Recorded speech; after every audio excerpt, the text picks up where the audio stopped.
Chapter 12. Travel Education. The large, well-cared-for house in which we had taken refuge that stormy night was crowded, full of busy workers. With the exception of the living rooms of our host, his wife, and 2 daughters, the entire house was full of skeleton frames containing tiers and tiers of bamboo trays, each holding a network screen covered with silkworms. There must have been thousands and thousands of them. I had been accustomed to silkworms all my life. Ishi's home had been in a weaving village, and my elder sister had many silk villages on her 3-mountain estate, but I never before had spent a night in sound of the continual nibbling of the hungry little creatures. It filled the whole house with a gentle rustling, exactly like the patter of raindrops on dry leaves, and I dreamed all night of dripping eaves. The next morning I awakened with a depressed feeling that I was to have a day's ride in a close-shut jinrickshaw, and was surprised, when I pushed back one of the wooden panels at the porch edge, to find that the sun was shining. While I was standing there, one of the daughters, about my age, came out carrying a straw mat of silkworm waste to throw on a pile in the yard, for the mulberry stems and rice hulls of silkworm waste make the best fertilizer in the world, and she stopped to bow good morning. Then she stood there in the June sunshine with her sleeves looped back and her bare feet in straw sandals, and I squatted on the edge of the porch in my home-dyed night kimono, and we got acquainted. She told me that she took care of 6 trays of silkworms all by herself. She seemed to know everything about them, and she loved them. They're clean, she said, and dainty about food, and intelligent about their own affairs, just like people. I was so interested in all the surprising things I heard that I was still listening when a girl came to fold away my bed cushions, and I had to hurry to get dressed.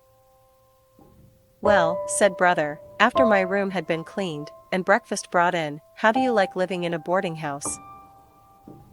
"The boarders are very noisy," I replied, "and, from what our hostess's daughter told me, they are very particular. She says they cannot endure one particle of dust. Even a withered leaf will sometimes cause one to tie on his blue neckerchief and creep to the outer edge of the tray." "Have you seen our host's grandmother?" asked brother. "No, I didn't know there was a grandmother. She went early to her cushions last night, probably to escape the bustle and annoyance of our abrupt arrival. We will pay our respects to her before we leave." When breakfast was over, our host took us to the grandmother's room. She was a very old lady with a reserved manner and a face of more than usual intelligence. As soon as she bowed I knew that she had been trained in a samurai house, and when I saw the crest of a naginata on the wall rest above the shoji, I knew why brother had wanted me to come to this room. A naginata is a long, light spear with curved blade, which samurai women were taught to use, partly for exercise and partly for defense in case of necessity. This one bore the crest of one of our northern heroes. He was a traitor, but nevertheless, he was a hero. When he was killed, his daughter was one of the group, 3 of them women, who defended the sorely pressed castle during the last desperate hours of hopeless struggle. The old lady told us, with modest pride, that she had been a humble attendant of the daughter and was with her at that dreadful time. The naginata was a memory gift from her honorable and beloved mistress. Seeing that we were deeply interested, she brought out her other treasure, a slender, blunt knife called a kogai, which, with the throwing dagger, forms part of the hilt of a samurai's long sword. In very ancient days, Japanese warfare was a science. Artistic skill was always displayed in the use of weapons, and no soldier was proud of having wounded an enemy in any other manner than the one established by strict samurai rule. The long sword had for its goal only 4 points: the top of the head, the wrist, the side, and the leg below the knee. The throwing dagger must speed on its way, true as an arrow, direct to forehead, throat, or wrist. But the blunt little kogai had many uses. It was the key that locked the sword in its scabbard. When double it could be used as chopsticks by the marching soldier, it has been used on the battlefield, or in retreat, mercifully to pierce the ankle vein of a suffering and dying comrade, and it had the unique use in a clan feud, when found sticking upright in the ankle of a dead foe, of bearing the silent challenge, I await thy return. Its crest told to whom it belonged and, in time, it generally was returned to its owner's ankle. The Kogai figures in many tales of romance and revenge of the Middle Ages. I was glad to see brother so interested, and was happy myself in watching the old lady's face flush and light up with her memories, but her closing words made me feel sorry. To some remark of brother's she replied, "Youth is always listening eagerly for marching orders, but the aged can only look backward to sad memories and hopeless dreams." As I mounted my jinrickshaw and bowed again to the entire group of family and servants bowing in the doorway, I could not help sending a thought farewell to the busy little boarders.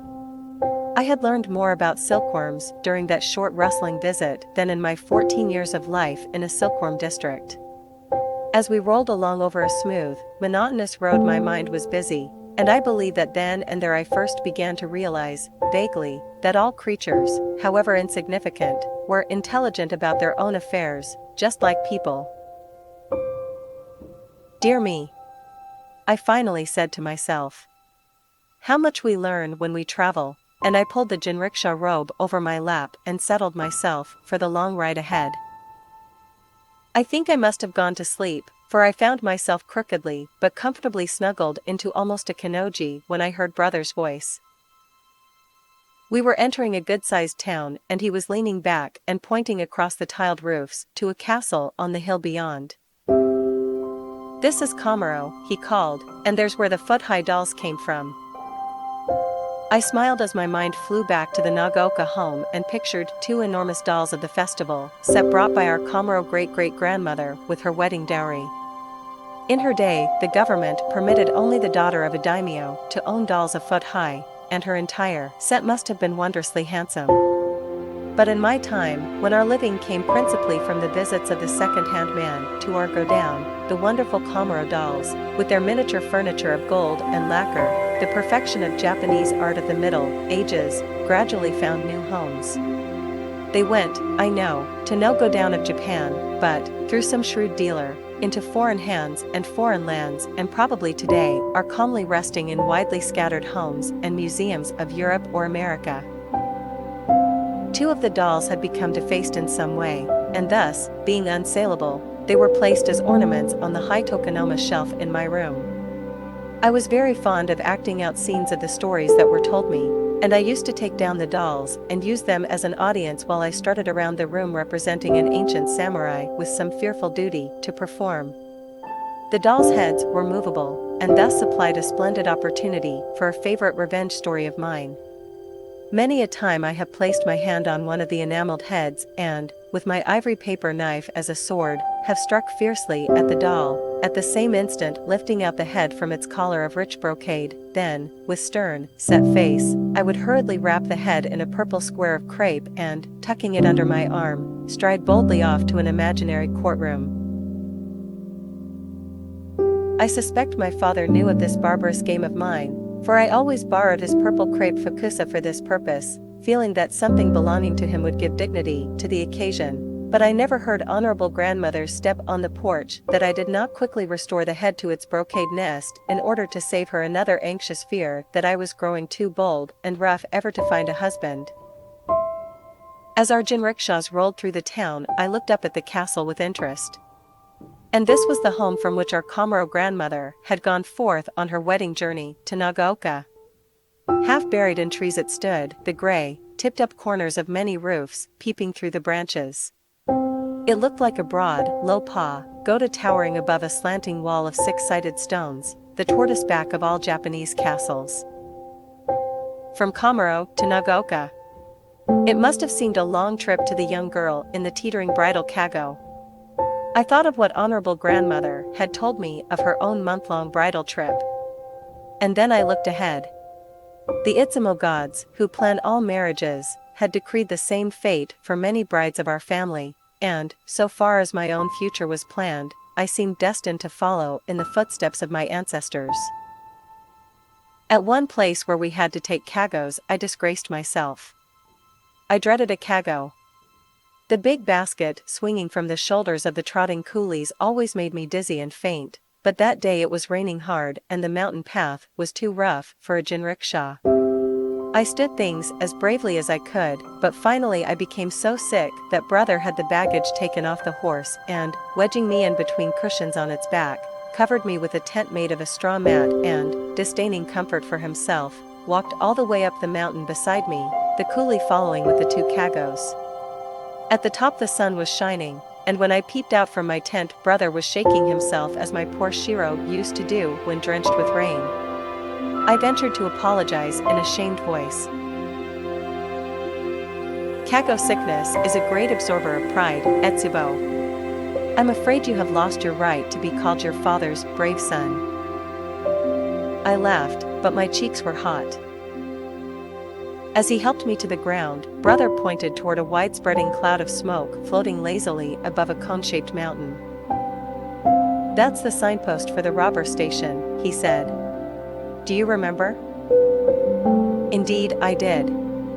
Many times I had heard father tell the story of the small hotel at the top of a mountain where the rates were so high that people called it the robber station. I was a big girl before I learned that it was a very respectable stopping place and not a den of thieves where money was extorted from travelers as tribute. We walked down the mountain, passing several cave shrines. In one I caught the twinkle of a burning lamp. It reminded me of the hermit caves of Ekigo. This was my first long trip from home, and it was full of strange new experiences. Yet there seemed to be familiar memories connected with everything. I wondered vaguely if I should find it so in America. One day, after a shower, as the man stopped to lower the top of my jinrickshaw, a sudden burst of sunshine showed me, high up on the mountain side, pressed flat against the green, an immense white die, the Japanese character meaning great. It looked as if it had been painted with a brush, but Jia, who had once been there, had told me that it was made of strips of bamboo covered thickly with paper prayers tied on by pilgrim visitors to the temple on top of the mountain. Nearby was the rude little village where Mayo lived. She was Jia's sister, and we spent the night in her house. It was a queer place, a sort of cheap hotel for country people. Mayo, with her son and his wife, met us at the door with deep bows and many a ma of surprise and pleasure. The wide entrance opened into a big room having a clay floor. Several casks bound with hoops of twisted bamboo were piled in one corner, and from the smoky ceiling hung a bulging bag of grain, bunches of mochi cakes and dried fish, and bamboo baskets containing provisions of various kinds. We passed through a mob of chattering pilgrims who had just come down from the mountain, and, crossing the stones of a crude little garden, reached the rooms where Mayo lived. Everything was clean, but the paper doors were patched, the mats yellow with age, and the cloth bindings worn almost through. Mayo must have had a rather hard time in the past, for she was an independent character who, in violation of all tradition, had cast off a worthless husband and brought up her 4 children herself. Of course it was very low class to do a thing like that, but she was as brave as a man, and, since her husband had no parents, she had been able legally to keep the children herself. Mayo had been a servant in our house when brother was a child, and her delight in seeing the young master was pathetic. Her bare feet went pattering over the mats, slipping quickly into her sandals each time she crossed the doorsill to the kitchen. She hurried here and there, bringing us the best she had and offering everything with bows and apologies. One thing troubled her very much. She had only wooden trays with no feet, and she had never known my brother to eat off a low tray. In the days when she lived at our house, even an informal serving of cake was presented to him on a high lacquer stand, just as it was to father. But she was ingenious, and presently she brought in a brass-bound rice bucket and with many bows and an anxious "Please grant your honorable pardon," placed the tray on it before brother. He laughed heartily and said that even a shogun had never received a similar honor. We sat up very late and had a most interesting time. Brother talked of past days and of many things about our home, so little known to me that I felt as if I were reading some old, half-familiar book. I had never known him to be so free and merry as he was that evening. And Mayo, half laughter and half tears, talked rapidly, asking many questions and interrupting herself continually. She was reminding him of some incident of his childhood when he abruptly asked, "What became of your own choice husband, Mayo?" I thought that question was too cruel, but Mayo calmly replied, "Young master, the rust of one's own sword can be brightened only by one's own effort. I am still paying the penalty of my life mistake." Very gravely, she went across the room to a big chest and took out a small, flat package. It was a square of purple crepe bearing our crest. With a serious face she unfolded it, showing a brocade charm bag such as we children used to wear to hold the paper blessing of the priest. The gold threads were a little ravelled and the heavy scarlet cord mellowed with age. Mayo lifted it reverently to her forehead. "The honorable mistress gave it to me," she said to brother, "the night she let my lover and me through the water gate. It held square